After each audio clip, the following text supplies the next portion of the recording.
কাফা শুরু হইব কোন সময়? কয় স্যার প্রশ্নটা হাত দিলে না দেখবেন কাফা কারে কয়। আমরা তারও এই কাফারে ডরায়, ওই যে পরীক্ষারে ডরায়, কাপ সুইটটা যে গায়ে পরীক্ষার কথা শুনলে আমরা রাব্বা পরীক্ষাতে ভয় পায় নাই। সুবহানাল্লাহ বলবেন না? আদম আলাইহিস সালামের সামনে তিন দল যখন হয়ে গেল, আদম, জিন, ফেরেশতা, তিন দলের সামনে যখন সব জিনিসপত্র রাখা হলো, আল্লাহ ডাক দিয়েছে ফেরেশতা করে, আল্লাহ আমি দেখেন কই এটা কি? আল্লাহ এটা কি? আমরা কেমনে কম? আমরা কি কিছু খাই? আপনি তো আমরা বানাইছেন এমন, খাওয়া দাওয়া নাই, খিদা নাই, খিদাও নাই, খাবারও নাই, পিপাসাও নাই, পানিও নাই, তো এটা কি জিনিস? কেমনে এটা আমার দরকারও লাগে না, এটাই দেখছি প্রথম। কই তাহলে ঠিক আছে এটা বাদ, তাহলে এটা কি? আল্লাহ এটাও এই দেখলাম নতুন, আমি এটা জিনিসের নাম জানি না। তো কইছে এইটি কি দি? কয় এটিও জানি না। তাহলে এই ফেরেশতা কি পাস না ফেল? আমার কতক্ষণ পাস না ফেল? এবার ডাক দিছে জিন করে, আল্লাহ আমি দেখানো, কয়টা গীতা? কয় ফেরেস্তার যেই মত আমারও সেই মত, মানে ফেরেস্তাও পারে না আমিও। কয়টা? এটা তো কইল না, এটা আর কি কয়টা? কয়টাও এটা আদম কালাব্বাই, কয়টা কি? আল্লাহ এটার নাম কাপ, এটা দিয়ে গরম চা খায়, দুধ খায়, আর এই জায়গাটা বানাইছে ধরনের লেগে যেন গরমটা এত না লাগে। সুবহানাল্লাহ কয় না তো? এই জায়গাটার যে সুবহানাল্লাহ কোন লাগবো, এটাও হিয়াই দেওয়ান লাগবো নাকি? সুবহানাল্লাহর জাগাইলে লইয়া পড়বেন না, খাওয়ানোর বেলা তো লাইন লাগে না। সিরিয়াল ভাঙ্গা লইয়া পড়ে, খালি কোমমালা, খালি হানা রাইব, কোমমালা ক্ষমতাটা যাইব। কি একটা কারবার যাইতে আছে, ঠিক কিনা ক? অহন দিয়ে আবার কথা কইতেন না, সুবহানাল্লাহ কইবেন, সুবহানাল্লাহ, যার যার সুবহানাল্লাহ কইবেন, আমার লেগে বইয়ে থাকেন কীর্তেন আপনারা। তো এই আদমে এটা ফার্সেনি কইতো, আবার জিজ্ঞেস এটা কি? আল্লাহ অহনার জাফত গামছাও না, আগে তো বাসের মধ্যে গামছা বান্ধা দিয়া রাখতো, সকলে খাইয়া হাত মুচ্ছা যাইতো, যাইতে লাস্টে মুছতো, হাতার গুসলের কাম লাগতো। সকলে যা মুছছে হাত এটি লাগাইয়া বাইর গেছে গিয়া গুসল পুরা। অহন আর এইটা নাই, অহন হইল আপনার টিস্যু, মুচ্ছা দিয়া হালাই দিয়া বাজ যাইব গা। কয় এটার নাম কি? আল্লাহ এটার নাম মাইক, এহেন দিয়া কয় আসতে, হেন দিয়া বার হয় জোরে। এখন আমরা আব্বাই কি ফেল না পা?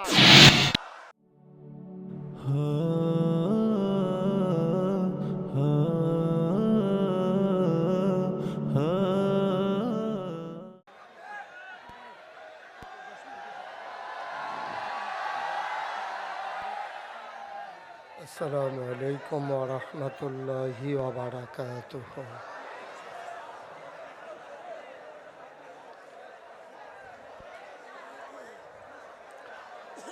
আলহামদুলিল্লাহ,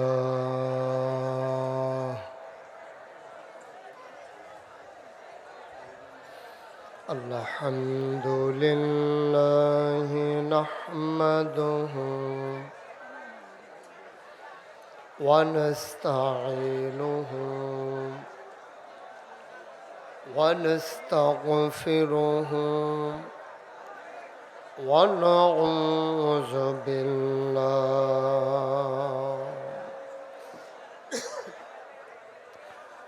ونعوذ بالله من شرور أنفسنا ومن سيئات أعمالنا من يهد الله فلا مضل له ومن يضلله فلا هادي له ونشهد أن لا إله إلا الله وحده لا شريك له ونشهد أن سيدنا وحبيبنا ومولانا محمدا عبده ورسوله الذي أرسله بالحق بشيرا ونذيرا وداعيا إلى الله بإذنه وسراجا منيرا. قال الله تعالى في القرآن المجيد وفي فرقانه الحميد. সবাই পড়ুন أعوذ بالله من الشيطان الرجيم. بسم الله الرحمن الرحيم. فبما رحمة من الله لنت لهم ولو كنت فظا غليظ القلب لانفضوا من حولك فاعف عنهم واستغفر لهم وشاورهم في الأمر فإذا عزمت فتوكل على الله إن الله يحب المتوكلين. إن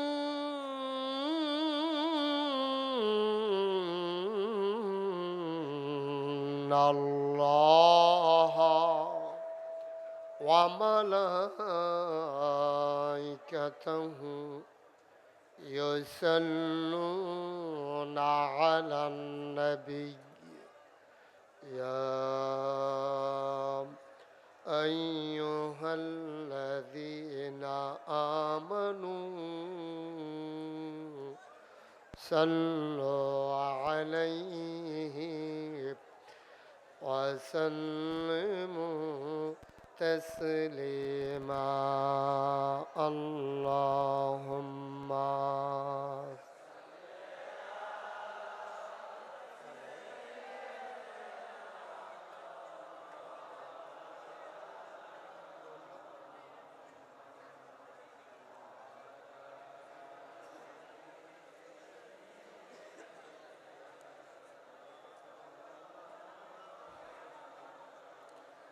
জোরে সুরে মহাব্বতের সাথে গলা ছেড়ে দিয়ে পড়ুন আল্লাহুম্মা।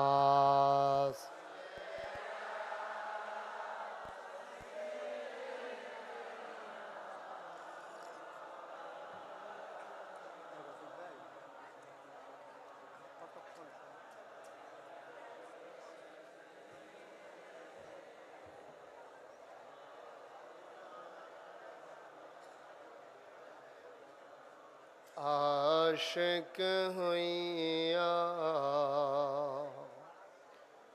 और दुरूद माशुक तुम्हार मदीनाय।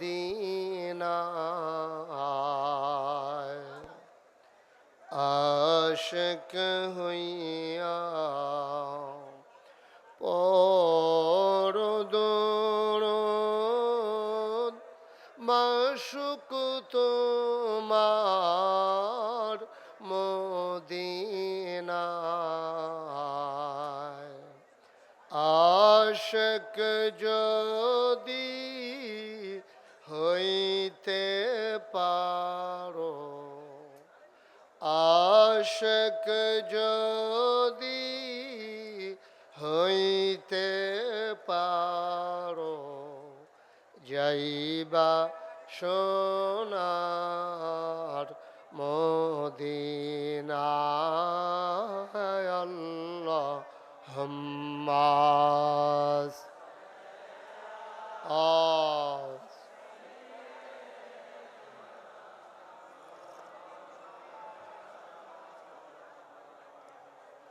وعلى آل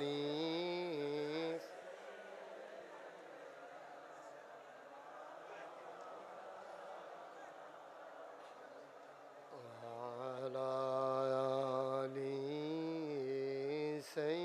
سيدنا مولانا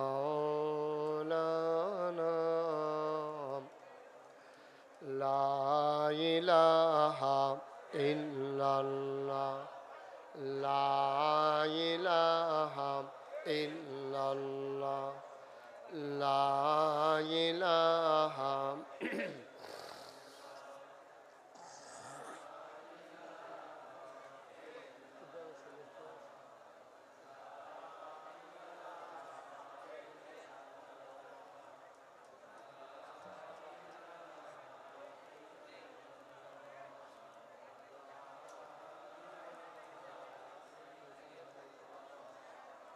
لا إله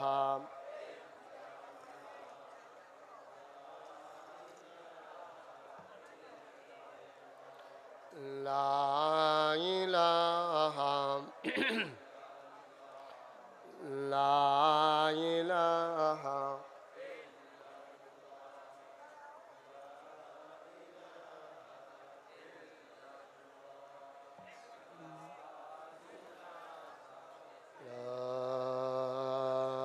إله إلا الله محمد رسول الله صلى الله عليه وسلم اللهم صل وسلم وبارك عليه সবাই পড়ি আলহামদুলিল্লাহ জোরে আরো জোরে আল্লাহ তাবারক ওয়া তাআলার দরবারে আমরা লাখ কোটি শুকরিয়া জ্ঞাপন করছি যিনি আমাদেরকে ঐতিহ্যবাহী ঐতিহ্যধন্য ভারত উপমহাদেশের অন্যতম একটা আধ্যাত্মিক কেন্দ্র যে দরবারের নাম আড়াইবাড়ি দরবার শরীফ ৮৬তম মাহফিলে ইসালে সওয়াব উপলক্ষে আজ ৩১ জানুয়ারি রোজ জুমাবার বরকতময় দিন শেষে মাঝ রাত পার করে রাতের শেষ পর্যায়ে যিনি আমাদেরকে আজকের আয়োজনে আসার বসার কিছু কথা শোনার সুযোগ করে দিলেন হৃদয়ের সবটুকুন আবেগ উচ্ছ্বাস ভালোবাসা আকতি কাকতি মিনতি জমা করে মাবুদের শিখানো কালেমা দিয়ে চিৎকার করে সবাই পড়ি আলহামদুলিল্লাহ। জনাব সাহেবে সদর আজকের এই মাহফিলের জনাব সভাপতি মরহুম মগফুর পীর সাহেব হুজুরের সুযোগ্য বড় সাহেবজাদা ABM গোলাম কিবরিয়া সাইদি আজকের আয়োজনের যিনি আয়োজক যিনি হোস্ট আমার আদরের ধন কলিজার টুকরা হৃদয়ের মণিকুঠায় যার বাস ও ভিন্ন হৃদয়াংশ হজরত মৌলানা গোলাম খাবির সাইদি পীর সাহেব আড়াইবাড়ি দরবার শরীফ কথা বলেছেন মাগরিবের পর থেকে বাংলাদেশের প্রথিতযশা আলেমে দিনগণ উপস্থিত হয়েছেন এই দরবারকে যারা ভালোবাসেন হৃদয়ে ধারণ করেন যারা এই দরবারের সাথে ওতপ্রোতভাবে জড়িয়ে আছেন আমার দিনদার আশিকিন মুহিব্বিন ওলামাই কেরাম মুরব্বিয়ানে আজাম কলিজার টুকরা যুবকেরা পর্দার আড়ালের আমার মা ও বোনেরা সবার প্রতি আমার আবারও আন্তরিক সশ্রদ্ধ সালাম আসসালামু আলাইকুম ওয়া রাহমাতুল্লাহি ওয়া বারাকাতুহু। বন্ধুগণ সেই রাত জেগে আপনারা দীর্ঘ সময় নিয়ে কথা শুনে আসছেন এত রাত পর্যন্ত থাকা, এটা মোহব্বত না থাকলে হয় না। শুধু ওয়াজ শোনার জন্য এতক্ষণ পর্যন্ত থাকা যায় না। এটা ভালোবাসার বন্ধনে যখন জড়িয়ে যায় মানুষ, যখন মানুষ মানুষের সাথে একীভূত হয়ে যায়, তখনই মানুষ সবগুলো ভুল এক পাশে ফেলে তখন মানুষগুলো নির্ঘুম রাত কাটাতে তারা আর সংকোচ বোধ করে না। ইংরেজিতে একটা কথা আছে, লাভ does not keep A record of রং। ভালোবাসা কখনো ভুলের হিসাব রাখে না। ভালোবেসেছেন বলেই ছুটে এসেছেন, ভালোবেসেছেন বলেই বসে রয়েছেন, ভালোবেসেছেন বলেই ফজর পর্যন্ত থাকবেন ইনশাআল্লাহ। এটা একটু দুর্বল না, মানে থাকবেন না এটাই কথা না। আমরা সবাই থাকবো ইনশাল্লাহ, যদিও কারো প্রয়োজন হয় আমরা শেষ করে আবার এসে বসে যাব ইনশাআল্লাহ। আল্লাহ যেন কবুল করে, সবাই পড়ি আমিন। জোরে, আরো জোরে। বন্ধুগণ, খুব মনোযোগের সাথে কথা শুনতে হবে। খরগোশের মতো কান খাড়া করে, মাছের মতো নিষ্পলক নয়নে আমরা কথা শুনবো ইনশাআল্লাহ, হৃদয়ে প্রাণ ভরে। আল্লাহ যেন কবুল করে, সবাই পড়ি আমিন। অনেক বড় বড় ওলামায়ে কেরাম আমার পরে তালিকায় আছেন, ওয়েটিংয়ে আছেন, অন দ্য ওয়ে। ওনারা আসতেছেন ইনশাআল্লাহ, ওনারা কথা বলবেন। আমিও যাদের কথা শুনি এমন বক্তারা আমাদের মাঝে এখনও বাকি আছেন। ওনারা কথা বলবেন, আপনারা হৃদয় ভরে শুনবেন, মন উজাড় করে শুনবেন। 1 বছর পরে আবার মাহফিল হবে, ইচ্ছে করলেও মাঝে আয়োজনটা করার সম্ভব হবে না। সুতরাং খুব মনোযোগের সাথে আমরা বসবো এবং শেষ পর্যন্ত থাকার চেষ্টা করব। আল্লাহ যেন কবুল করে, সবাই পড়ি আমিন। বন্ধুগণ, আল্লাহ তাবারক ওয়া তাআলা দুনিয়ার ভিতরে যখন মানুষ পাঠালেন, আল্লাহ চান না একটা মানুষ জাহান্নামে চলে যাক। আল্লাহ চান সবগুলো মানুষ যেন জান্নাতে যেতে পারে। আর জান্নাতে নেওয়ার জন্যই সকল আয়োজন। নবীদেরকে পাঠানো বলেন, দিন আপনাদের সামনে তুলে ধরা বলেন, এই যে ওয়াজ মাহফিল, জুমার খুতবা, মাদ্রাসা, মক্তব, ইউনিভার্সিটি, তারপরে কামিল মাদ্রাসা, যা কিছু আপনি দেখছেন, প্রিন্ট মিডিয়া, ইলেকট্রনিক্স মিডিয়া, সব কিছুর একটাই এই ছোট আয়োজন, একটাই কারণ, আমরা যেন জান্নাতে যেতে পারি। আমরা কি জান্নাতে যেতে চাই? কি ঘুমাই গেছেন নাকি আপনারা? আমার ওয়াজে এত আস্তে কইলেন, অন্যরা সময় কি করেন কি জানি, আল্লাহই জানে। হ্যাঁ, আপনারা ঘুমাই গেছেন সবাই? আওয়াজটা একটু জুড়ে দিতে হবে না? আমরা কি সবাই জান্নাতে যেতে চাই? আপনাকে হাত উঠাইয়া বললে ভালো হবে না? তাহলে বোঝা যাবে যে আমরা ঘুমাই নাই নাকি। ঘুমের ভিতর থেকেই হাত উঠাইছেন নাকি? ওকে, ফাইন। আমরা সবাই জান্নাতে যেতে চাই না? ইনশাআল্লাহ আমরা অবশ্যই জান্নাতে যেতে চাই। আমরা জান্নাতে যাওয়ার জন্যই সকল আয়োজন। জান্নাতে আমরা যেতে চাই, কিন্তু আফসোস কি জানেন? আমরা যেতে চাই জান্নাতে, উঠে গেছি আমরা জাহান্নামের গাড়িতে। ঠিক কিনা বলেন? গোটা বিশ্ববাসী আজকে ডেস্ট্রয়, একেবারে ধ্বংসের দ্বার প্রান্তে পৌঁছে গেছে। গোটা বিশ্ববাসী, শুধু বাংলাদেশ নয়, গোটা বিশ্বে প্রায় 800 কোটি মানুষ, এখন 250 কোটি মুসলমান। সব জায়গায় মানুষগুলো ধ্বংসের দ্বার প্রান্তে পৌঁছে গেছে। যদিও এই জামানাকে আয়ামে জাহিলিয়া বলা হয় না, কিন্তু আয়ামে জাহিলিয়াকেও হার মানিয়ে দিয়েছে আজকের এই পৃথিবী। আজকের এই যে আমাদের যে অবস্থা, একেবারে আয়ামে জাহিলিয়াতকেও হার মানিয়ে দিয়েছে। আজকে তৎকালীন জমানায় মানুষগুলো মানুষের উপর অত্যাচার করত, নির্যাতন করত, মানুষের উপরে নিপীড়ন করত। কিন্তু বর্তমান জমানায় আপনি খেয়াল করে দেখবেন, মানুষ মানুষের সাথে রাজনৈতিক মতপার্থক্য থাকার কারণে, মানুষে ঐক্যমত্য পোষণ করতে না পারার কারণে, ক্ষমতার মসনদ পাকাপুক্ত করতে গিয়া আমার দেশে এই মানুষ নামক এই মানুষগুলো আবার অপর দলের মানুষগুলোকে পিটিয়ে রাস্তার উপরে হত্যা করে লাশ বানিয়ে ফেলে রেখেছে। মানুষের উপরে নৃত্য করেছে মানুষ।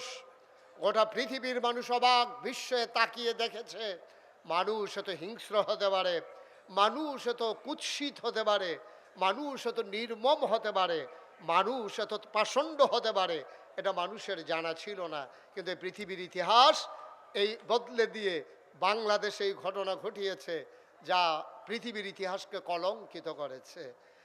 পরিণামে কি হলো? পরিণামে তাই হলো যা হবার। গোটা পৃথিবীর মানুষগুলো বাংলাদেশের একটা প্রেক্ষাপটে যখন মানুষগুলো ফুসে উঠলো, খেপে উঠলো, মানুষগুলো যখন আর নির্যাতন সইতে পারছিল না, তখন সবাই মিলে চেয়েছিল যখন দফা এক, দাবি এক, পদত্যাগ, পদত্যাগ। আল্লাহ তা মেনে নিলেন না, আল্লাহর ফায়সালা ভিন্ন হয়ে গেল। আল্লাহ রায় দিয়ে দিলেন দফা এক, দাবি এক, দেশ ত্যাগ, দেশ ত্যাগ। ঠিক কিনা বলো? গোটা পৃথিবীর মানুষ চাইল পদত্যাগ, গোটা বাংলাদেশের মানুষ, আপামর জনতা, রাজনৈতিক নেতৃবৃন্দ সবাই চাইল পদত্যাগ, আর আল্লাহ ঘটাই দিলেন দেশ ত্যাগ। এটাই হচ্ছে আল্লাহর ফায়সালা। ঠিক কিনা বলেন? এই ফায়সালা কার? কথা কোন? এই ফায়সালা কার? আল্লাহ যা বলেন তা করেন নাকি করেন না? কম কম না বেশি বেশি? কুরআনুল কারীমে 30 পারায় সূরা বুরুজের শেষ অংশে আল্লাহ কত সুন্দর করে ওয়াজ করে দিলেন। আল্লাহ বলেন, ফাআলুল লিমা ইউরিদ। আমার আল্লাহ এমন আল্লাহ, তার যা মন চায় ওই কাজটাকে আমার আল্লাহ বেশি বেশি করে দেন। বলেন সুবহানাল্লাহ। আল্লাহ দুনিয়ার মানুষের মতো না। দুনিয়ার মানুষ বলে একটা, করে আর একটা। ঠিক কিনা? অসুখে পড়লে একরকম, ভালো হয়ে গেলে আরেক রকম, বিপদে পড়লে একরকম, বিপদ দূর হয়ে গেলে আরেক রকম, ক্ষমতায় থাকার সময় একরকম, ক্ষমতা চলে গেলে আরেক রকম। ঠিক কিনা? সারাটা বছর টেলিভিশনটা খুললেই, পত্রিকার পৃষ্ঠা উল্টালেই সারাটা বছর একটাই খবর, খেলা হবে, খেলা হবে। ঠিক কিনা? তারা শৈলান্তা যে কথা কন লাগে না, এটা কথা কইলেই হয়। তুমি যে কইতেছো খেলা হবে, খেলা, হ্যাঁ তার হইলে ওপেন হার্ট সার্জারি হয়ে রয়েছে, তাহলে খেলা করার লাগে দুইজনে দৌড়া। হেতে যদি কয় খেলা হবে, তো ফলাফানে কয় তো নামেন। এখন ফলাফান নামছে, হেতে ভাগিয়া গেছে। এখন খেলা হইতেছে এক সাইডে, গোল দিতে দিতে দিতে দড়ি গিটাইতে গিটাইতে দড়ি শেষ, গোল দোয়ার শেষ হয় না, কারণ প্লেয়ার নাই তো, বাধা দেউন না নাই, একসেটিয়া গোল। নাউজুবিল্লাহ বলবেন না? জুড়ে বলবেন না নাউজুবিল্লাহ? সুতরাং বুঝতে হবে আমাদের চিন্তা ভাবনা এক, আল্লাহর ফায়সালা হলো আরেক। ঠিক কিনা বলেন? এই মানুষগুলো যখন আল্লাহ বানিয়েছিলেন, ফেরেশতাদেরকে যখন বলেছিলেন ইন্নী জাইলুন ফিল আরদে খলিফা, আমি একটা কওম, আমি একটা সম্প্রদায়, আমি একদল মানুষ বানাতে চাই। ফেরেশতারা বলছে বানানোর দরকার নাই, মানুষ বানাবেন, মারামারি করবে, কাটাকাটি করবে, ঝগড়া বিবাদ করবে, কি দরকার মানুষ বানানোর? আল্লাহ তাবারক ওয়া তাআলা তাদের যুক্তি মানলেন না, বুদ্ধি শুনলেন না। তিনি ঘোষণা দিয়ে দিলেন, ইন্নী আ'লামু মা লা তা'লামুন, আমি যা জানি তোমরা তা জানো না। বলেন সুবহানাল্লাহ। মানুষ বানানো হয়ে গেল। একটা মানুষ জাহান্নামে যাক, আমি শুরুতেই বলছিলাম আল্লাহ চান না। সব জান্নাতে গেলেই আল্লাহ লাভ, কারণ আল্লাহ বড় আদর করে মানুষ বানিয়েছেন। আফসোস কি জানেন? আল্লাহ চান আমরা জান্নাতে চলে যাই, কিন্তু আমরা জাহান্নামের দিকে এমন দৌড় দিছি, এটা থেকে উঠে আসা বড় মুশকিল, ফিরে আসা বড় মুশকিল। এখন হার্ট ব্রেক কইরাও আমাদের ফিরে আসার আর সুযোগ নাই। কারণটা কি? আজকে সেই কারণগুলো চিহ্নিত করব। কেন মানুষগুলো আজকে জাহান্নামের দিকে দৌড় দিয়ে আছে, কেন ওরা ফিরতে পারছে না, এগুলো ইনশাআল্লাহ পর্যায়ক্রমে আলোচনা। ওয়ামা তাওফিকি ইল্লা বিল্লাহ। বন্ধুগণ, আল্লাহ তাবারক ওয়া তাআলা জান্নাতে দেওয়ার জন্য মানুষদেরকে অনেকগুলো চেষ্টা করেছেন, অনেক চেষ্টা, অনেকভাবে আল্লাহ চেষ্টা করেছেন, কিন্তু মানুষগুলো পারল না। কেন মানুষগুলো পারল না? অনেক কারণে। এক নম্বরে হচ্ছে সে ব্যক্তি জীবনটাকে গুছিয়ে নিতে পারেনি। মানুষ সাহাবায়ে কেরাম যেমন করে তার নিজেদের জীবনকে বিসর্জন দিয়ে তারা দিনকে তাদের জীবনের সবচেয়ে বড় একেবারে মঞ্জিলে মাকসুদ হিসাবে বেছে নিয়েছেন, আমরা কিন্তু তা পারি নাই। আমরা কি করি? আমরা করি কি? আমরা এই ইসলামকে মানি এমনভাবে যে আমরা ইসলাম মানতে চাই অবসর মতো, সুবিধা মতো, প্রয়োজন মতো। প্রয়োজনের সময় আমরা ইসলাম মানি, প্রয়োজন শেষ তো ইসলাম শেষ। প্রয়োজনের সময় আমরা আসি। যেমন আপনি একেবারে সহজ করে বললেই বুঝবেন, আমাদের দেশে যারা রাজনৈতিক নেতৃবৃন্দ অধিকাংশ দেখবেন 5 ওয়াক্ত নামাজ পড়ুক আর না পড়ুক, জানাজার ভিতরে দেখবেন আমাদের দেশের রাজনৈতিক নেতারা সবার আগে এসে হাজির, ঠিক কিনা কম? সে যেই দিন জুহরের পরে জানাজা, ওই দিনও সে জুহর পড়ছে কিনা সন্দেহ আছে। হে ঢাকা থেকে রওনা দিছে, ওর তো এজেন্ট আছে স্থানীয়, তো এজেন্টকে জিজ্ঞেস করছে জানাজা কয়টা, বাদ জুহর। আইসা পড়ছে যাত্রাবাড়িতে জ্যামে। এখন জ্যাম ঠেইলা তারপরে আপনার কি বলে দাউদকান্দি ব্রিজ, টুল প্লাজায় আবার জ্যাম, এভাবে ধাক্কাইতে ধাক্কাইতে সে একেবারে যখন চলে আসছে কোম্পানিগঞ্জ, তখন নেতারা সব অস্থির হয়ে গেছে, আপনি এখনো আসতেছেন না, জানাজার টাইম শেষ, লোকজন অপেক্ষা করতে আছে, সবাইরে কথা বলাই ফেলছি, আপনি তাড়াতাড়ি আসেন।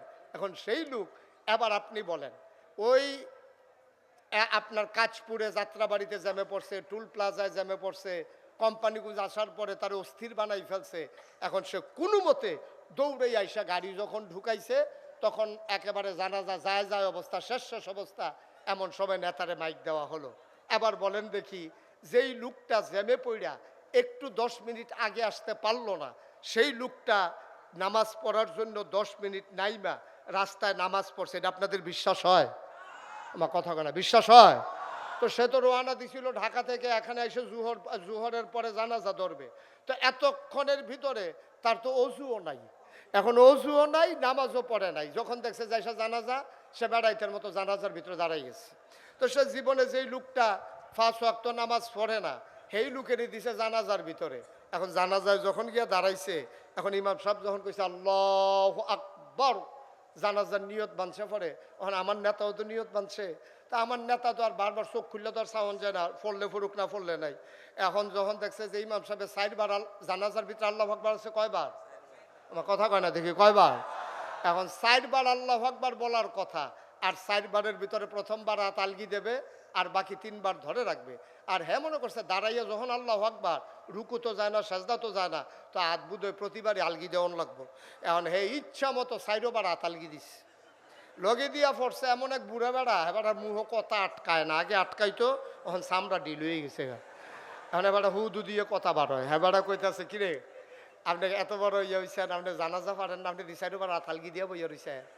এবার মনে মনে কয়ে লেগে তো আইতাম চাই না তোর আর জানাজা। এখন কত কয়, সপ্তাহখানেক পর হইল ঈদ, কি আমার কথা কয় না, সপ্তাহখানেক পরে কি ঈদের নামাজের ভিতরে 6 বার আছে বেশি আল্লাহু আকবার, এই সময় কি ধৈর্য রাখুন না হাত আলগি দেওয়া?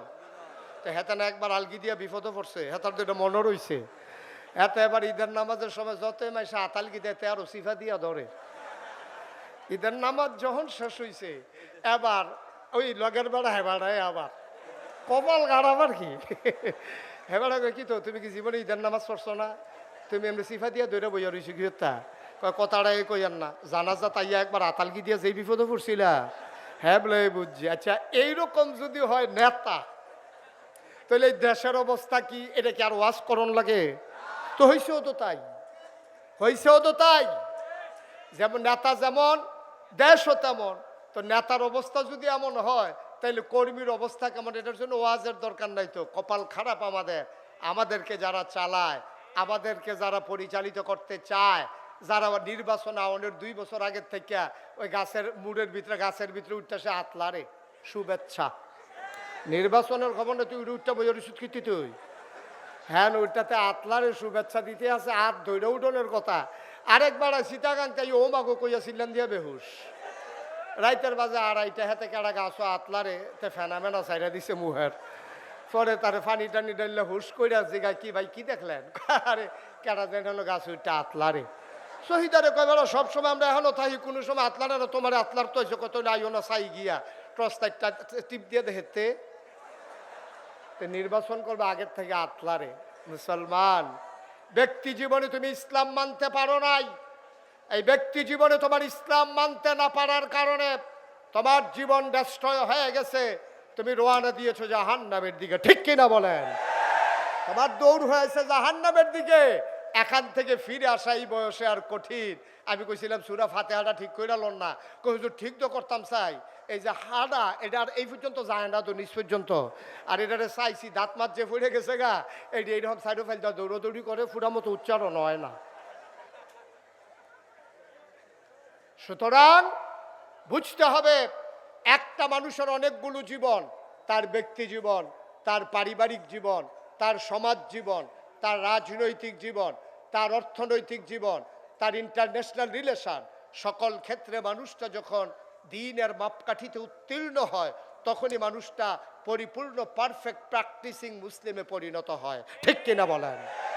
এই প্র্যাকটিসিং মুসলিম আর পারফেক্ট মুসলিমে যদি তুমি পরিণত হতে চাও, তাইলে যেমন করে ব্যক্তি জীবনে তুমি মুসলিম হওয়া লাগবে, তোমার পরিচয় দেওয়া লাগবে তুমি চৌধুরী, তুমি ভুইয়া, তুমি সরকার, তুমি খনকার, তুমি পেশকার, তুমি স্বর্ণকার, তুমি দফাদার, তুমি চকিদার, কন্ট্রাক্টর, কাস্টমার, দোকানদার, তুমি যেই পরিচয় দাও, তুমি পীর সাহেব, তুমি লাট সাহেব, তুমি এমপি, তুমি মন্ত্রী, কোনোটাই তোমার আসল পরিচয় নয়। তোমার আসল পরিচয় ইন্নানি মিনাল মুসলিমিন, আমি মুসলমান। ঠিক কিনা বলো?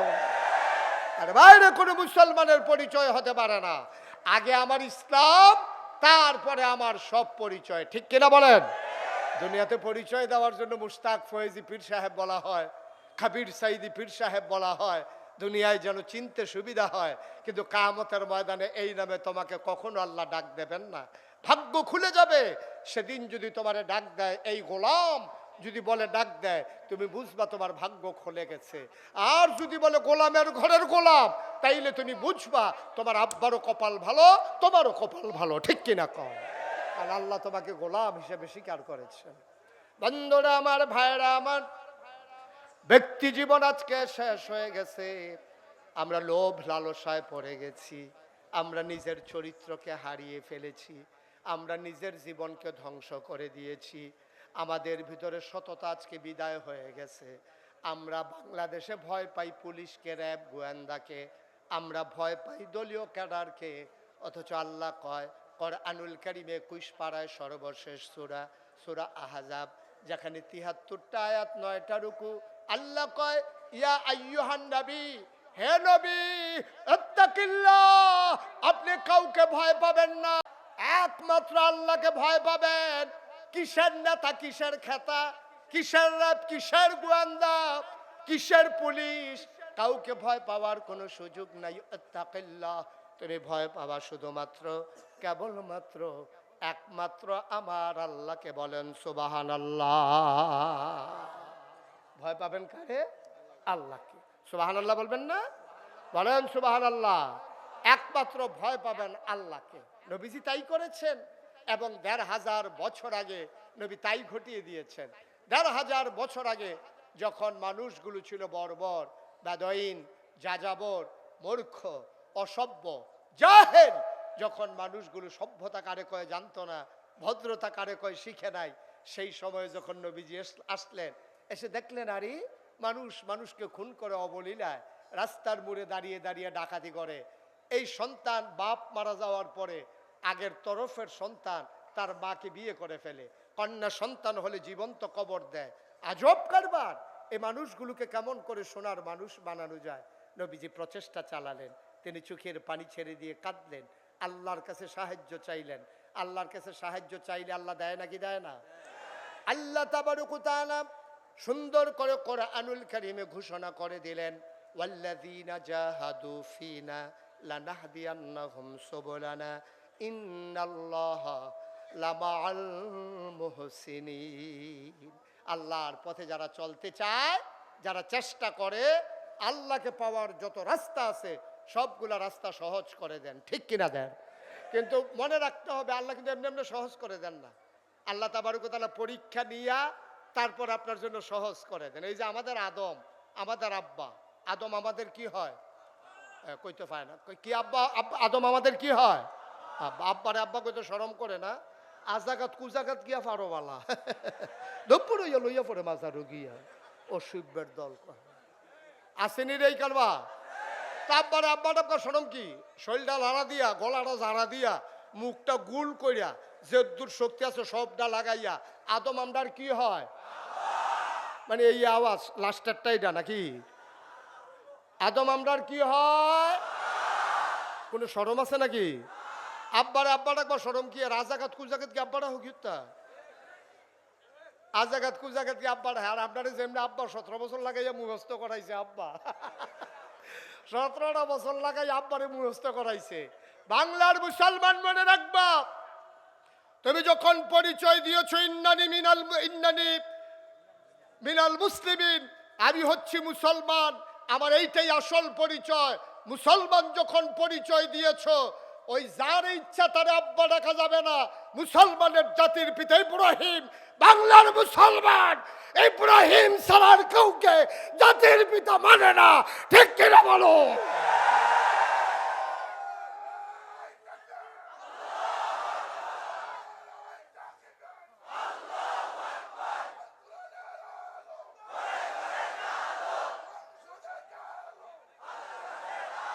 সবাই পড়ে না আমিন।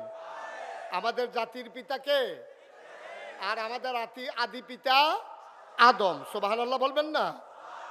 আব্বাও কি পরীক্ষা ছাড়া ফার্স্ট হয়েছে নাকি? আব্বারও তো পরীক্ষা নিছে আল্লাহ। কোরআন শরীফে তো বিস্তারিত বর্ণনা, ওই সময়ের ভিতরে সবকিছু নিয়ে আলোচনা করা যাবে না। আল্লাহ তাবারক ওয়া তাআলা কিছু জিনিসপত্র রাইখা আব্বার পরীক্ষা নিয়েই তো আব্বারে ফার্স্ট বানাইছে। কিছু কিছু জিনিসপত্র সামনে রাখছিল, তো এখানে তো আর ওই সব জিনিসপত্র নাই। আল্লাহ কি রাখছিল আমরা জানিও না। এখানে যা আছে এটা দিয়েই আব্বা যখন বানানো হয়ে গেল, এখন জাত হয়ে গেছে তিনটা: শয়তান মানে জিন, ফেরেশতা আর হইল আদম। সুবহানাল্লাহ বলবেন না? তাহলে কয় জাত হইছে? তখন একটা ক্লাসও যদি 3 জন ছাত্র থাকে, তো 3 জন রে কি এক দেওয়ান যাব? তো এক দেওয়ান লাগবো কারে? একজন রে। এক দেওয়ান যাইব কয়জন রে? তাহলে যে কোনো একজন রে এক দেওয়ান যায়। স্যারে জানে কোন ছাত্ররা ভালো, কিন্তু স্যারে যদি পরীক্ষা ছাড়া ইচ্ছা করে একজনটা এক দেয়, তাহলে যেতে 2 হয়েছে তার বাহে। হ্যাঁ, তার বাহে তো মোটামুটি 100 হয়ে যাবো গা। হ্যাঁ, আমার ফুতে তো মাফলেও তার তো 5 কেজি বেশি। হ্যাঁ, তার আমার ফুতের 2 হয়েছে গা, হ্যাঁ 1 কেজি নিশ্চয়ই। আপনি দেশি মুরগার ডিম খাইয়া তার এক দিচ্ছেন, আর নইলে তারা এক হয় কেমনে? আমার ফুতে হস মনে করছে। তাইলে পরীক্ষা ছাড়া কিচ্ছু হয় না। আমরা তো পরীক্ষারে ডরাই। দেখছেন না 17 বছর কেমনে পরীক্ষারে ডরাইছে? পরীক্ষার কাছে যাইতে রাজি না, আগের যাইতে কারবার শেষ। ঠিক কিনা কও? তখন আমি আবার নিজে না দেখলে কিছু স্বীকার করি না। অনেকে অনেক কথা কয় তো আমার কাছে, আমি আবার স্বীকার করি। আমি নিজে যেটা দেখি এটাই স্বীকার করি। আমার মনে আছে আগের রাইতে কেমনে কারবার শেষ। আমার মাহফিল ছিল দূরে, রাতের বেলা ঘুমিয়ে আসি, সকালবেলা উঠা যখন ভোট কেন্দ্রে যাইতে আসি, কিছু দূর যাওয়ার পরে ফলাফাইনে আমার কই যান? আমি কই ভোটটা দিয়াই। কয় কারবার শেষ। রাইতে গড়াই লইছে কারবার। গিয়ে একটা আটা দিয়ে আইলে ফাটার। আমি এই মুখ আর দেখাইতাম না, বাজ্যে গিয়ে দে বাবা। নাউজুবিল্লাহ কন্যা কেন? পরীক্ষা দিতে সবাই রাজি আছেন তো? আমরা তো পরীক্ষা দিতে চাই না। ওই যে পরীক্ষার হলো গিয়া একটা বইয়া বইয়া হুদুদি কাঁপতে আস। ফ্লোর হইলো ফাঁকা, টুল হইলো কাঠের। তো এটার মধ্যে কাঁপলে তো গড়গড়ি আওয়াজ হইবই। এই গড়গড়ি আওয়াজ হই না, হেডমাস্টার স্যারে দৌড়ে গিয়া দে কাঁপতে আছে অকরে মুরগার বাচ্চার মতো। স্যারে গিয়া কই কি ব্যাপার? এমনি কাফো কে রে? স্যার কাফি না স্যার। আরে দেখি তুমি কাঁপতে আসো? জি না স্যার। করে তো তুমি কাঁপতে আসো, আমি দেখতে আসি। তা কাফা থামানের লেগে সামনের বেঞ্চ হাত দিয়া বইছে। ওখান বইনাটাও কাফে, দরুইনাটাও কাফে। স্যার কয় কাফা আরো ভালো না লাভ হইল কিতা? কয় স্যার কাফা শুরু হয়েছে না স্যার। কয় কাফা শুরু হইব কোন সময়? কয় স্যার প্রশ্নটা হাত দিলে না দেখবেন কাফা কারে কয়। আমরা তারও এই কাফারে ডরায়, ওই যে পরীক্ষারে ডরায়। কাপ সুইটটা যে গায়ে পরীক্ষার কথা শুনলে আমরা রাব্বা পরীক্ষাতে ভয় পায় নাই। সুবহানাল্লাহ বলবেন না? আদম আলাইহিস সালামের সামনে 3 দল যখন হয়ে গেল, আদম, জিন, ফেরেশতা, 3 দলের সামনে যখন সব জিনিসপত্র রাখা হলো, আল্লাহ ডাক দিয়েছে ফেরেশতা করে। আল্লাহ আমি দেখেন কয়টা কি? আল্লাহ এটা কি? আমরা কেমনে কম? আমরা কি কিছু খাই? আপনি তো আমরা বানাইছেন এমন, খাওয়া দাওয়া নাই, খিদা নাই, ক্ষুদাও নাই, খাবারও নাই, পিপাসাও নাই, পানিও নাই। তো এটা কি জিনিস? কেমনে এটা আমার দরকারও লাগে না, এটাই দেখছি প্রথম। তাহলে ঠিক আছে, এটা বাদ। তাহলে এটা কি? আল্লাহ এটাও এই দেখলাম নতুন, আমি এটা জিনিসের নাম জানি না। তো কইছে এইদিকে দি কয়ডিও জানি না। তাহলে এই ফেরেশতা কি পাস না ফেল? আমার কথা কেনা পাস না ফেল? এবার ডাক দিছে জিন করে। আল্লাহ আমি দেখানোই। কয়টা গীতা? কয় ফেরেশতার যেই মত আমারও সেই মত। মানে ফেরেশতাও পারে না, আমিও। কয়টা? এটা তো কইল না, এটা আর কি কয়টা? কয়টাও এটা। আদম কালাব্বাই, কয়টা কি? আল্লাহ এটার নাম কাপ। এটা দিয়ে গরম চা খায়, দুধ খায়। আর এই জায়গাটা বানাইছে ধরনের লেগে যেন গরমটা এত না লাগে। সুবহানাল্লাহ কয় না তো? এই জায়গাটার যে সুবহানাল্লাহ কোন লাগবো এটাও হিয়াই দেওয়ান লাগবো নাকি? সুবহানাল্লাহর জাগাইলে লইয়া পড়বেন না, খাওয়ানোর বেলা তো লাইন লাগে না। সিরিয়াল ভাঙ্গা লইয়া পড়ে, খালি কমমালা খালি হানা রাইব, কমমালা ক্ষমতাটা যাইব। কি একটা কারবার যাইতে আছে, ঠিক কিনা ক? অহন দিয়ে আবার কথা কইতেন স্যার না, সুবহানাল্লাহ কইবেন। সুবহানাল্লাহ যার যার সুবহানাল্লাহ তেতে কইবেন, আমার লেগে বইয়ে থাকেন কীর্তেন আপনারা। তো এই আদমে এটা ফার্সেনি কইতো, আবার জিজ্ঞেস এটা কি আল্লাহ অহনার জাফো তো গামছাও না, আগে তো বাসের মধ্যে গামছা বান্ধা দিয়া রাখতো, সকলে খাইয়া হাত পুচ্ছা যাইতো, যাইতে লাস্টে মুছতো, হ্যাঁ তার গুসলের কাম লাগতো। সকলে যা মুছছে হ্যাঁ তো এটি লাগাইয়া বাইত গেছে গিয়া গুসল পুরা। অহন আর এইটা নাই, অহন হইলো আপনার টিস্যু, মুচ্ছা দিয়া হালাই দিয়া বাজ যাইব গা। কয় এটার নাম কি? আল্লাহ এটার নাম মাইক। এহেন দিয়া কয় আসতে, হেন দিয়া বারোয় জোরে। এখন আমরা আব্বাই কি ফেল না পাস, টান্না টুন্না না গোল্ডেনে প্লাস। এরপরে না আব্বাই কইছে, আল্লাহ ডাক দিয়ে আদম রে, ও আদম, এই ছেলে বসো। তে মনে করছো অন্য হুজুর, সিফা দিয়া বইয়া থা উঠে। খালি আগে ধরতাম পারছি না কেমনে তোরা বাইজাত চাইলাম বল, দেখলাম বলে বেশি বাইরে গেছ তোরা, বইয়ে থাক সিফা দিয়া। আমিন ক, জোরে বলো আমিন। এখন আদম কি ফেল না পাস? আমার আল্লাহ ডাক দেয়া কয়, আদম তোমারে আমি একটা সার্টিফিকেট দিতে চাই। আদম কয় সার্টিফিকেটের আশায় পরীক্ষা দেই নাই। কেন পরীক্ষা দিলাম? আল্লাহ তুমি বলেছ এই জন্য পরীক্ষা দিয়েছি, সার্টিফিকেটের আশায় না। আল্লাহ কয় আমি যদি দিতে চাই? আদম কয় আপত্তি নাই। এবার আল্লাহ ডেকে বললেন, আদম, ও আদম তোমার পরিচয় হলো তুমি আশরাফুল মাখলুকাত, তুমি সৃষ্টির সেরা। বলেন সুবহানাল্লাহ। তাহলে আমরা তো সৃষ্টি, সেই আদমের সন্তান আমরা, সেই আদমের সন্তান না আমরা? আমার কথা কেন, সে আদমের সন্তান না? তো বাপটা তো আসিল বেড়া যাইতা, বাঘের গরু হইছি আমরা সব হিয়ালের চা, ঠিক কিনা ক? নাহলে সেই দিন কুত্তায় খেকন দিছে তো ফাল দিকে পানি ছুটে গেছে গাছে। নানান টান খাইও শৈল জুড়িব বালা, ডাইল খায় বইয়া বইয়া, ইয়াব্বা খায়, ইয়াব্বা হ্যাঁ, আঞ্জা দিয়া গাঞ্জা খায় অসুখের দল, ঠিক কিনা ক? সব বাদ। আজকে আড়াইবাড়ি মাহফিল থেকে দীপ্ত শপথ নিতে হবে, হারাম ছাড়ব না, আর হারাম ধরব না, হালাল ছাড়ব না। গোনা যারে কয় করব না, সওয়াব যারে কয় ছাড়ব না, ঠিক কিনা ক? কিন্তু এখন আরেকটা সমস্যা আছে। এখন আরেকটা সমস্যা হইলো আমরা তারা সুন্নত লইয়া লফল লইয়া যত ফাড়াফাড়ি, ফরজের লইয়া তো ফাড়াফাড়ি নাই, ঠিক কিনা ক? আমরা দেশ এই পর্যন্ত বাংলাদেশের কোথাও কেউ জানা থাকলে হাত তুলবেন অথবা আমার মোবাইলে জানাইবেন পরে। বাংলাদেশের কোথাও 56,000 বর্গ মাইল, টেকনাফ থেকে তেতুলিয়া, রূপসা থেকে পাথুরিয়া, এই যে বাংলাদেশ, হ্যাঁ এই বাংলাদেশটার ভিতরে কোথাও এরকম শুনছেননি যে বেনামাজি নামাজি ফিডাফিডি হয়েছে? ফিডাফিডি হইয়া 15 জন হাসপাতালও আছে, এরকম কোথাও শুনছেন? আমার কথা কেনা শুনছেন? কিন্তু আত এখনো বানবো না, এখনো বানবো, এইটা লইয়া ফিডাফিডি হয়েছে, এটা শুনছেন নি? এইটা শুনছেন না? এটা তো শুনবেন যেটা ওইটা আছে এটা না শুনতেন কি রে? হ্যাঁ এইটা শুনবেন। এরপরে গিয়া মিলাদের ভিতরে কি খেরুইব না হাতে বইয়া থাকবো, এইটা লইয়া মসজিদ আলগা হয়ে গেছে, এটাও শুনছেন নি আপনারা? তাইলে এই মিলাদের ভিতরে দাঁড়ানো, এটা সব আলেমরা মিললে এটার কুদ্দুর পর্যন্ত আবগাইতে পারবো আমি জানি না। আমি অনেক বিষয়টা চাইছি এটার কুদ্দুর আবগাইয়া নেওয়া যায়, বেশি নিতাম পারছি না, কতক্ষণ পরে আমি ফিরছে যাই করবেন। অনেক সুন্দর কথা কইছে, রোজা রাখবেন। তো এবার ওয়াজ করে নাগাই শরীফ হিসাবে ওয়াজ করে, তো হগলে খালি ওয়াজ করবো, তো আইন করবো কারা? আইনটা করবো কারা? আমি ওয়াজ করলাম, আপনারা সবাই নামাজ পড়বেন, তো এমপি হিসাবে ওয়াজ করে আইন সবাই নামাজ পড়বেন, তো এমপি হিসাবে একটা বিল আনুক না বাংলাদেশ, 330 জন মেম্বার অফ পার্লামেন্ট কণ্ঠভোটে পাশ হয়ে যাক, শতকরা 92 জন লোক মুসলমানের দেশে আর বেনামাজি থাকবে না। যে যেমন ইচ্ছা নামাজের আজান পড়লে সবাই দোকানপাট অফিস আদালত বন্ধ করে সবাই নামাজে চলে যাবে। আপনারা এই আইনটা করে দেন, আর আমরা যারা আলেম ওলামা আছি বাস্তবায়ন করার জন্যে প্রয়োজনে মানুষের পায়ে ধরবো, প্রয়োজনে মানুষের ঘরে ঘরে গিয়ে বুঝাবো। বাস্তবায়নের দায়িত্ব আমাদেরকে দিয়ে দেন, আপনারা শুধু আইনটা করে দেন। এমপি সব মাথা নোয়াই লইছে, আমি বলছি তো ওয়াজ কি উপরে পড়তে আছে, দইরা বইয়েন। সবাই শুধু আইন করতে চায়, আর কি করে ওয়াজ করতে চায়? ওয়াজ করতে সুবিধা তো, ওয়াজ করতে তো সুবিধা, ওয়াজ করলে তো আর কোনো সমস্যা না, আইন করতে সমস্যা। বাংলাদেশে ওয়াজ করা সহজ, মন্ত্রী ওয়াজ করে, এমপি ওয়াজ করে, হুজুররা তো ওয়াজ করে, যে পারে না তে ও করে, ঠিক কিনা কন? সব হলো ওয়াজের কারবার। আমি বলে দিয়েছি তোমরা যে ওয়াজ করো, সবাই মিল্লা ওয়াজ করলে আইন করবে কে? এবার আমার এমপি সাহেব কি কইছে জানে? ওই যে কইলাম থামাই দিছে, এমপি সাহেব আমারে কই, হুজুর মাইকটা এত আছে যা কন এটাই তো সুন্দর লাগে, আপনি যে এই কথাটা কইলেন যে এই এই একটা আইন করে দিলে নামাজ কায়েম করে নেবেন, এটা কি এত সোজা?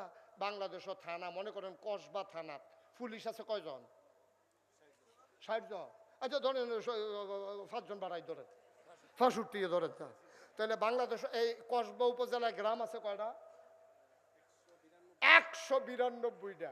তাহলে একজন পুলিশ রে প্রতি গ্রামে কুতুর কুতুর দিলে মোটামুটি একটার 3 ভাগ করণ লাগে, কেন 4 ভাগ মোটামুটি করলে তাহলে 1 ভাগ করে গ্রামে গ্রামে ফাঁসান যাবো পুলিশ। হ্যাঁ আমার কইতাছে হুজুর পুরা থানায় পুলিশ আছে কয়টা আর গ্রাম আছে কয়টা, আপনি কি হিসাব মিলিয়ে কথা কইছেন? তো নামাজ আমরা কায়েম করাম কেমনে? আইন করলেই কি কায়েম করণ যাব? আমি বললাম যেই বাংলাদেশে আইন করে পলিথিন বন্ধ করা যায়, যেই বাংলাদেশে আইন করে বাল্য বিবাহ বন্ধ করা যায়, কখনো কোন কলামুরার সিফাত খের কুইটার তলে, কখনো কোন সনের ঘরের ভিতরে মাইয়ার বিয়ে হয়েছে, গরিব মাইসে রিক্সাওয়ালা বিয়া দিয়া লাইছে, হ্যাঁ আপনার পুলিশ গিয়ে ধরে লায় বিয়ার বাইর জায়গাত আটকাই দেয়। আর এই নামাজ কায়েম করা এত কঠিন, কসবা কদমতলির মুড়ো জমার টাইমে যদি 2টা পুলিশ খেরুই থাকে, আর যখন হুন্ডা চালাইয়া যাইতে লইছিল জমার টাইমে আস্তে করে দাঁড় করাইয়া কইছে কয়টা বাজে? কয় 1:30। কয় জামাত হয় কয়টায়? জমার জামাত কয় 1:30। তো তোমরা হিন্দি এমনি আটতে আসো করবার কি? এই হ্যান্ডকাফ লাগা, হ্যান্ডকাফ লাগা 2টারে। এখন পুলিশে যখন 2টারে হ্যান্ডকাফ লাগাইছে, তখন হ্যান্ডকাফ লাগাইয়া কদমতলির মুড়ে তো তারে হতাই রাখছে। এখন যে যাইতে যে কি তারে কয় নামাজ পড়ছি না দেখা। এখন যাবারা আরেকবার বাড়ি আসছিল আপনার সয়দাবাদ, হ্যাঁ হেনটা যাইতে লইছিল, দেখছে 2টারে হতাই রাখছে। হ্যাঁ ফোন দেওয়া কয় ফুট করে কাব্বা আমি তো দহন আর কয় মসজিদ দইরা ইতি আছে বান্দা বান্দা কাব্বা ও শুনে কৌশল তোরা বিচুলুক 2টারে যদি হতাই লাইতে পারো কদমতলির মূল পুরা কসবা উপজেলায় বেনামাজি থাকবে না, ঠিক কিনা বলো? গ্রামে গ্রামে পুলিশ যাওন লাগে না, কারবার গড়াইলেও যায় এক জায়গাতে, ঠিক কিনা কও? এই লাগিয়ে নবীর এই কাম করছো, এই বুঝাইয়া বুঝাইয়া বুঝাইয়া বুঝাইয়া নবীরও ইসলাম কায়েম করলে পারতো, কিন্তু বুঝার লগে লগে কোরআনুল কারীমের 500 আয়াত যেগুলোকে হাকামুল কোরআন বলা হয়, এই 500 আয়াত নাজিলের কোনো দরকার ছিল না, ঠিক কিনা কন? করো কইরো না, ধরো ধরো না, খাও খাইও না, যাও যাইও না, এগুলোর কোনো দরকার ছিল না। এত কিছুর পরেও মক্কায় যখন নবী দ্বীনের দাওয়াত দেওয়া শুরু করলেন, 13টা বছর দাওয়াত দেওয়ার পরে এবার একটা ওখানে উচিত কথা কইবে, ও যেটা কইতাম এটা শেষ করে নাই। তাইলে আমরা কি ফরজের গুরুত্ব বেশি না নফলের গুরুত্ব বেশি? তো ফরজ লইয়া দি ফিটা ভিডিও না, নফল লইয়া মুস্তাহাব লইয়া মুস্তা হাসান লইয়া যেটারে বিচারে কিছু পাওয়া যায় না সেইটা লইয়া ফিটা ফিটির তুই দমাদম যাইতে আছে, কারবার কি? এটা হলো শয়তানের কারবার। শয়তানে চিন্তা করছে হুট এই গুস্তর জায়গা যদি তার মুলার দ্বারা দিয়া খাওয়াইতাম পারি, খারাপ কি? তেফানা গুস্ত খাওয়াই দিছে মুলার দ্বারা দিয়ে হুটকি দিয়া, তো শয়তানে জিতছে, আমরা ঠকছি। ওই আমরা করম ফরজ, আমরা ফরজের তো ছোড়াইয়া আমরা সুন্নত মুস্তাহাব নিয়ে ফেস লাগাই দিছে, আমরা এটি লুয়ে ফিটাফিটি করতে আসি, ফরজের খবর নাই। সারাটা জীবনের নফল দিয়ে একখানো করলে আব্বা আপনি কি একটা ফরজ বানাইতে পারবেন? কথা কন পারবেন? আর আমি মনে করেন কইলাম যে এই আজকে থেকে ফাগড়ি বান্ধা সুন্নত, তা আপনি মনে মনে কইতেছেন আরে জীবনে তো আর ফাগড়ি বেঁধে গেলাম না, হুজুরেও কইলো রায় তো গাড়া হইছে, এই আজ বান্ধনের সময় হেতে মাহফিলের ফিসি দিয়া সিফাত গেছে লুঙ্গিটা টান দিয়া মাথাত বান্ধা লাইছে, ফাগড়ি বান্ধা সুন্নত। তো ফাগড়ি বান্ধা যে সুন্নত কইছিলাম এটা কি ফরজ বাদ দিয়া? মামা কথা কথা তো ফরজ বাদ দিয়া। আরে সালাদ হইলে ভালো, গুস্তের লগে না, তুই ভাতের লগে সালাদ দিয়া রাখছো কি? ভাতের লগে গুস্ত হইব মাছ হইব, এরপরে না সালাদ দিলে বালা না দিলেও বালা, সুইটা লাইতেছে তো এমনি। তো তুমি গুস্তের লোকে খবর নাই, মুরগির লোকে খবর নাই, মাছের লোকে খবর নাই, ভাত আর সালাদ দিলে তার সেতুটনের কথা না। তোমার ফরজের লোকে খবর নাই, ওয়াজিবের লোকে খবর নাই, তোমার এই নাভি থেকে হাঁটু পর্যন্ত ঢেকে রাখা ফরজ, তুমি এই ফরজের খবর নাই। তুমি হুনছো নাগাইশের হুজুরে কইছে ফাগড়ি বান্ধন সুন্নত, এর লেগে তুমি আন্দাই গিয়ে সেটা লুঙ্গিটা টান দিয়ে ফাগড়ি বেঁধে আসতে আসো। তোমার এই কিতা কইবে আমি জিগাম কি তোমার আপনারা সকলে তো জানে কিতা না কইব তো তা কয়ের দরকার নাই তো, ধর আইসে না কই কথার কথা নাউজুবিল্লাহ কইতেন না, জোরে কইতেন না নাউজুবিল্লাহ। কথা তো আরেকটা মনে পড়ছে, নোয়াখালী হুজুর আইসে ওয়াজ করতো। নোয়াখালী হুজুরার আবার বুদ্ধি বেশি, তারা ওই ডাব খায় তো বেশি আইউডিন বালা। নোয়াখালীর হুজুরে যখন ওয়াজ করতে আইসে তখন ওয়াজের ভিতরে হুজুরে কইছে ও সারা জীবনের নফল মিলাইলো একটা ফরজ বানাইতেন পারতেন না। তো মাহফিলে হাজার হাজার লোক হুজুরের ওয়াজ শুনছে, কই হুজুর তৈলি কি নফল দিয়ে ফাও গেল রে, একজন আরেকজনের লোক আলাপ করতে আছে, কই জিজ্ঞাসা হুজুরে জিজ্ঞে। তো একবার আত্মীয় হুজুর প্রশ্ন আছে, কয় কি, কই হুজুর ওই যে কইলেন যে সারা জীবনের নফল মিলাইলেও একটা ফরজ বানান যাইতো না, তৈলে কি আমার নফল দিয়ে ফাও গেল। তৈলে হুজুর আপনি কুদুর কইয়া দেন কতটা নফল এক লগে করলে একটা ফরজ বানান যাবে, এটা কুদুর কইয়া দিলে কাম লাগলে যা কম আছে এটা বাড়াইয়া কয়দিন কইরা লায়াম তো একটা ফরজ হোক।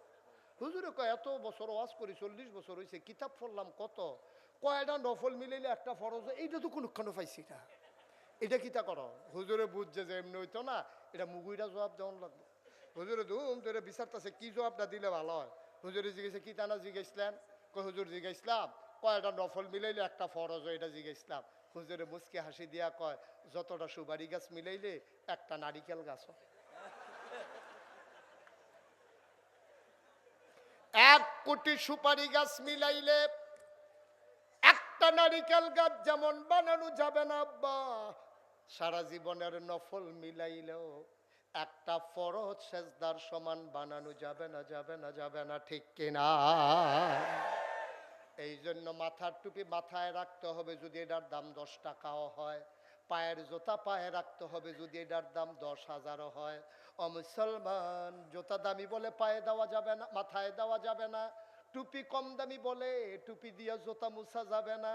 ও মুসলমান, হক্কানি পীর মাশায়েখেরা আলেম ওলামারা তোমরারে পায়ে ধরে ধরে বুঝিয়ে বুঝিয়ে তাদের মেধা যোগ্যতা খাটিয়ে খাটিয়ে সোনার মানুষ বানিয়েছে, ধারা আল্লাহর নবী দিয়েছেন। এমন করে দিনের দাওয়াত দেওয়ার পরে এই মানুষগুলো যখন আল্লাহর পথে আসতে চাইল, আল্লাহর নবী মুহাম্মদুর রাসূলুল্লাহ সাল্লাল্লাহু আলাইহি ওয়াসাল্লাম এই নবীজি যখন দিনের দাওয়াত দিলেন, তখন আমরা কসবা আড়াই বাড়ির মানুষগুলো ছিলাম না, ব্রাহ্মণপাড়া কসবার মানুষ ছিলাম না, কুমিল্লা আর ব্রাহ্মণবাড়িয়ার মানুষ ছিলাম না। 13,000 বছর আগে নবী যখন আসলেন, নবীরে যারা আল আমিন বলছিল আমরা না, কোনো মুসলমান না, আল আমিন বলছিল কাফেরেরা, ঠিক কিনা? নবীরা আল আমিন বলছিল কাফেরেরা, নবীরা সাদেক বলছিল কাফেরেরা। আল্লাহ তাবারক ওয়া তাআলা এই নবীর তো মর্যাদা বাড়িয়ে দিলেন, কাফের দিয়া তাদের প্রশংসা করালেন, নবীর প্রশংসা করালেন। কিন্তু এই নবী কি আর মক্কায় থাকতে পারলেন? এত সোনার মানুষ, এত নির্মল চরিত্র, এত কোমল হাসি, এত সুন্দর চেহারা, তারপরও নবী থাকতে পারলেন না মক্কায়। জন্ম তার মক্কায়, শৈশব মক্কায়, তারুণ্য মক্কায়, যৌবন মক্কায়, কৈশোর মক্কায়, ওই বিবাহ করলেন মক্কায়, নিজের বাড়ি মক্কায়, শ্বশুর বাড়ি মক্কায়, মেয়ে বিয়ে দিলেন মক্কায়, তিনি থাকতে পারলেন না মক্কায়, চলে যাওয়া লাগলো মদিনায়। কেন নবী চলে যাওয়া লাগলো মদিনায়? ও মুসলমান, দারুন নাদুয়ায় সিদ্ধান্ত হয়ে গেল নবীরে আর রাখা হবে না, নবীরে মেরে ফেলা হবে। আল্লাহ জানেন নাকি জানেন না? নবীর ব্যাপারে কাফেররা যে সিদ্ধান্ত নিয়েছে আল্লাহ জানেন নাকি জানেন না? আমার কথা কেন জানেন নাকি জানেন না? আল্লাহ ডাইকা পাঠাইলেন জিবরাইল যাও। জিবরাইল এসে নবীকে সালাম দিলেন, আসসালাতু ওয়াসসালামু আলাইকা ইয়া রাসূলুল্লাহ, আসসালাতু ওয়াসসালামু আলাইকা ইয়া হাবিবাল্লাহ, আসসালাতু ওয়াসসালামু আলাইকা ইয়া শাফিয়াল মুজনুবিন, আসসালাতু ওয়াসসালামু আলাইকা ইয়া রাহমাতাল লিল আলামিন। সুবহানাল্লাহ বলবেন না? নবীকে এসে বললেন, ও নবী আপনি আর মদিনা মক্কায় থাকবেন না, আপনি চলে যাবেন মদিনায়। নবী চলে গেলেন আবু বকর সিদ্দিককে নিয়ে। ওইটা বলা আমার উদ্দেশ্য না। নবীর কতগুলো পাগল সাহাবা ছিল, ওরা প্রতিদিন সকালবেলা নবীর এক নজর দেখতে নবীর ঘরে যাইতো। এমন একজন পাগল সাহাবা, নাম হইল আব্দুর রহমান ইবনে আউফ। সুবহানাল্লাহ কয় না? জুড়ে কয় না সুবহানাল্লাহ? আব্দুর রহমান ইবনে আউফ তিনি ঘরে গেলেন নবীকে দেখার জন্য। সালাম দিলেন, লোক একজন বের হয়ে এসে কয়, ভাই নবীজি তো নাই। কয় নবী গেছে কই? কয় বলতে পারবো না কই গেছে। এবার তিনি মনে করলেন যেই মক্কায় নবী নাই, সেই মক্কায় আমি আব্দুর রহমান ইবনে আউফও থাকবো না। চলে গেলেন ঘরের ভিতরে, পটলার ভিতরে কাপড় নিলেন, তিনি রওনা করলেন মদিনার দিকে। সীমান্ত চৌকি বসানো হলো, কোন মুসলমান যেন মক্কা ছেড়ে মদিনায় যেতে না পারে। কাফেরারা জায়গায় জায়গায় যুবকদেরকে বসিয়ে দিল। যুবকদের হাতে ধরা পড়ে গেলেন আব্দুর রহমান ইবনে আউফ। যুবকেরা নিয়ে গেল দারুন নাদুয়ায় কাফের সর্দারদের কাছে। আবু জেহেল, আবু লাহাব, উতবা, সাহেবা সবাই ডাক দেয়া, আব্দুর রহমান ভাই, আপনি তো ভদ্র মানুষ, আপনি স্বাধীন মানুষ, আপনি সুন্দর মানুষ, চলেন আপনি দুধুরস্ত একটা পাঞ্জাবি একবারের বেশি দুইবার আপনি গায়ে দেন না, দামি পারফিউম আপনি আতর ব্যবহার করেন, আপনি কই যাচ্ছিলেন? এবার আব্দুর রহমান কয়, ভাই যেই মক্কায় নবী নাই, এই মক্কায় আমি আব্দুর রহমান থাকতে পারবো না, আমি চলে যাব মদিনায়। কয় তাইলে টুপিটা খুলে দেন, পাঞ্জাবিটা খুলে দেন, সাথে কি আছে বের করে দেন। আব্দুর রহমান টুপি খুললেন, পাঞ্জাবি খুললেন, পটলায় টাকা ছিল টাকাও দিয়ে দিলেন। এবার আব্দুর রহমান আস্তে করে ঘরে চলে গেলেন। রাত গাঢ় হয়, সবার ঘুম আসে, আব্দুর রহমানের চোখে ঘুম আসে না। আমার নবী নাই, এই মক্কায় আমি থাকতে পারবো না। আব্দুর রহমান ঘুমাইতে পারেন না। শেষ রাত হয়ে গেল, পাখিগুলো পন্ডিরে ঘুমিয়ে পড়ল, গরুগুলো গোয়াল ঘরে, বাওয়ারিশ কুকুরগুলো নিরাপদ আশ্রয়ে। আব্দুর রহমানের চোখে ঘুম নাই। প্রিয়তম স্বামী প্রিয়তমা স্ত্রীকে নিয়ে ঘুমিয়ে পড়েছে। ছোট্ট শিশু মায়ের বুকে মুখ রেখে ঘুমায়। আব্দুর রহমানের চোখে ঘুম নাই। তিনি ছেঁড়া একটা লুঙ্গি পরে রওনা করলেন মদিনার উদ্দেশ্যে। যুবকেরা ইতিমধ্যে ঘুমিয়ে পড়েছে। আব্দুর রহমান সীমান্ত বেল পার হয়ে গেলেন, ক্রস করলেন মক্কার সীমানা। রাত যতই বাড়ে আব্দুর রহমান শুধু হাঁটেন, দিনের বেলা গুহার ভিতরে লুকিয়ে থাকেন। একদিন শেষ রাতে তিনি একেবারে অনেক দূর পৌঁছে গিয়ে খেজুর বাগানের ভিতরে লুকিয়ে পড়লেন। হঠাৎ করে কান পেতে শুনলেন মসজিদের মিনার থেকে ঘোষণা আসে, আসসালাতু খায়রুম মিনান নাওম। আব্দুর রহমান বুঝে ফেলছে যে আমি বোধহয় মদিনার কাছাকাছি চলে আসছি। আবার আব্দুর রহমান ঠান্ডা পানি দিয়ে ওযু করে মসজিদের ভিতরে ঢুকলেন। নবীজি আসলেন, আকামত হয়ে গেল, জামাত শেষ হলো, আল্লাহর নবী ঘুরে বসলেন। এটা ওনার নিত্য নৈমিত্তিক অভ্যাস ছিল যে কার কি সমস্যা জানার জন্য নবীজি ঘুরে বসে বললেন, কারো সমস্যা? বলছে যে না ইয়া রাসূলুল্লাহ, আমরা ভালো আছি আলহামদুলিল্লাহ। ওই কোনায় একটা মানুষ বসে আছে, ওকে। আমার তো মক্কায় এমন একজন সাহাবা ছিল, তার নাম ছিল আব্দুর রহমান। সে বড় পাগল ছিল, ডেইলি একবার করে আমার সাথে দেখা করতে এসে সেই মানুষটা তার মতোই, এই মানুষটাকে দাঁড়াও দেখি।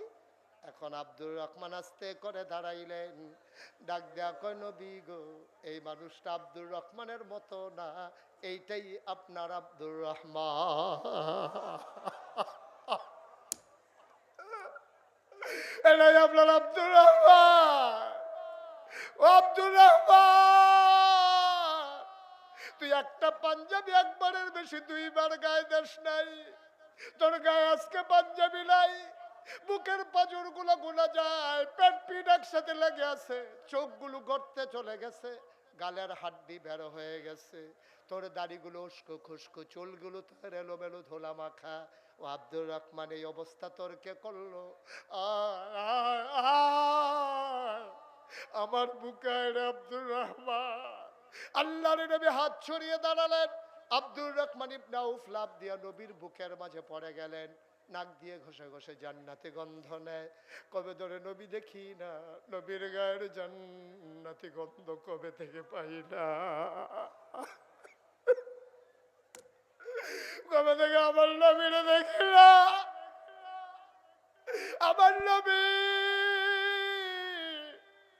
তিনি জড়িয়ে ধরে আছেন শক্ত করে, আল্লাহর নবী ধরে আছেন। আল্লাহর নবীর চোখের পানি দিয়ে আব্দুর রহমানের পিঠ ভিজে যায়, আব্দুর রহমানের চোখের পানি দিয়া নবীর বুক ভিজে যায়। এবার নবী ছেড়ে দিলেন। আব্দুর রহমান আর কান্দিস না, সবর করেই তো এসে গেছস। আব্দুর রহমান কয় নবী গো, ওরা আমার পাঞ্জাবি টানতে দেয় নাই, ওরা আমার টুপি টানতে দেয় নাই, আমার পাঞ্জাবিটা রেখে দিয়েছে, কাপড় চুপড় রেখে দিয়েছে। আমার অপরাধটা কি? জীবনে কারোর সাথে দুর্ব্যবহার করি নাই, অসৎ আচরণ করি নাই, কারোর সাথে লেনদেন খারাপ করি নাই, অন্যায়টা কি আমার? অনবী আমার কি অপরাধ? আল্লাহর নবী রেখে কয় তোর ওই অপরাধ, যে অপরাধ আমার অপরাধ। আমিও তো থাকতে পারলাম না মক্কায়, আমার যে অপরাধ তোর তো সেই অপরাধ। অপরাধটা কি? আল্লাহর নবী কয় ওয়ামা নাকামু মিনহুম ইল্লা আইয়ুমিনু বিল্লাহিল আজিজিল হামিদ। একটাই অপরাধ, আমরা এক আল্লাহর উপরে ঈমান এনেছি, ঠিক কিনা? আড়াই বাড়ির মুসলমান, মনে রাখতে হবে যে পথ নবীর পথ, যে পথ সাহাবায়ে কেরামের পথ, যেই পথে আমরা নেমে গেছি, এ পথ কখনো কুসুমাস্তীর্ণ ছিল না, এ পথ কণ্টকাকীর্ণ। এ পথে চলতে গেলে পা হবে রক্তে পিচ্ছিল, রাস্তা হবে রক্তে রঞ্জিত। এই পথে চলতে গেলে মামলা হবে, হামলা হবে, জাল জুলুম নির্যাতন হবে, প্রয়োজনে জীবন দেওয়া যাবে, ঈমান দেওয়া যাবে না। রাজি আছো কিনা হাত তুলে দেখা।